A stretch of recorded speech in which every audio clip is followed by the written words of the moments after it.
ಗಮನವಹಿಸಿ ಕೆಲಸ ಮಾಡೋರು. ND ಅವರನ್ನು ಉಪರಾಷ್ಟ್ರಪತಿ ಸ್ಥಾನದ ಅಭ್ಯರ್ಥಿಯಾಗಿ ಆಯ್ಕೆ ಮಾಡಿರುವುದು ಸಂತಸ ಉಂಟು ಮಾಡಿದೆ. ಸಂತೋಷ ಆಗ್ಯದ.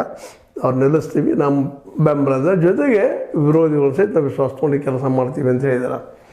ಇನ್ನು ಈ ನಮ್ಮ ರಾಧಾಕೃಷ್ಣ ಅವರು 1957 ಜನಿಸಿದ್ದಾರೆ. ತಿರುಪ್ಪೂರಿನಲ್ಲೇ 2024ರಲ್ಲಿ ನಮ್ಮ ಮಹಾರಾಷ್ಟ್ರದ ರಾಜ್ಯಪಾಲರಾಗಿ ನಿರ್ವಹಿಸ್ತಾ ಇದ್ದಾರೆ. ಜೊತೆಗೆ 23-24 ಜುಲೈನಲ್ಲಿ ಜಾರ್ಖಂಡ್ ರಾಜ್ಯಪಾಲರಾಗಿದ್ದರು. ನಂತರ ಜಾರ್ಖಂಡ್ ರಾಜ್ಯಪಾಲರ ಅವಧಿಯಲ್ಲಿ ತೆಲಂಗಾಣದ ರಾಜ್ಯಪಾಲರು ಮತ್ತು ಪುದುಚೇರಿಯ ರಾಜ್ಯಪಾಲ ಸಹಿತ ಆಗಿದ್ದರು, ಉಪರಾಜ್ಯಪಾಲರು.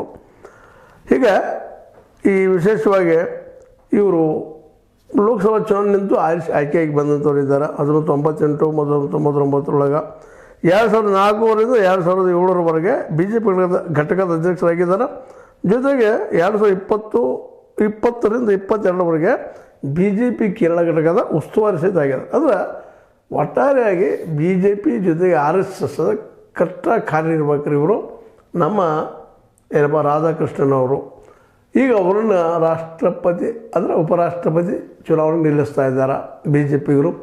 ಅವ್ರು ಗೆಲ್ಲಬಹುದಾ ಅನ್ನೋದು ಒಂದು ಪ್ರಶ್ನೆ. ಯಾಕಂದರೆ ಇಲ್ಲಿ ಭಾಳ ಸೂಕ್ಷ್ಮವಾಗಿ ಗಮನಿಸ್ಬೇಕಾಗಿದ್ದೇನಪ್ಪ ಅಂತಂದ್ರೆ ಇವತ್ತು NDA ಮತ್ತು ಇಂಡಿಯಾದ ಮಧ್ಯದಲ್ಲಿ ಅಂತ ಹೇಳ್ಕೊಳ್ಳೋಂಥ ಭಾಳ ಅಂತರಿಲ್ಲ. ಒಂದು 20-30 ಸೀಟ್ಗಳಿದೇನೋ ಹೇರಾಪೇರಿ ಅದ. ಅದು ಯಾವ ಬೇಗ ಬದಲಾಗ್ಬೋದು. ಮತ್ತು ಈಗಾಗಲೇ ಒಂದಿಷ್ಟು ನ್ಯೂಸ್ಗಳು ಬರ್ತಾ ಇದ್ದಾವೆ, ಇಲ್ಲ ಇವತ್ತು ನಮ್ಮ ನಾಯ್ಡು ಬದಲಾಗಿದ್ದಾರೆ ಅನ್ನುವಂಥದ್ದು. ಜೊತೆ ನಿತೀಶ್ ಕುಮಾರ್ ಅವರು ಸಹಿತ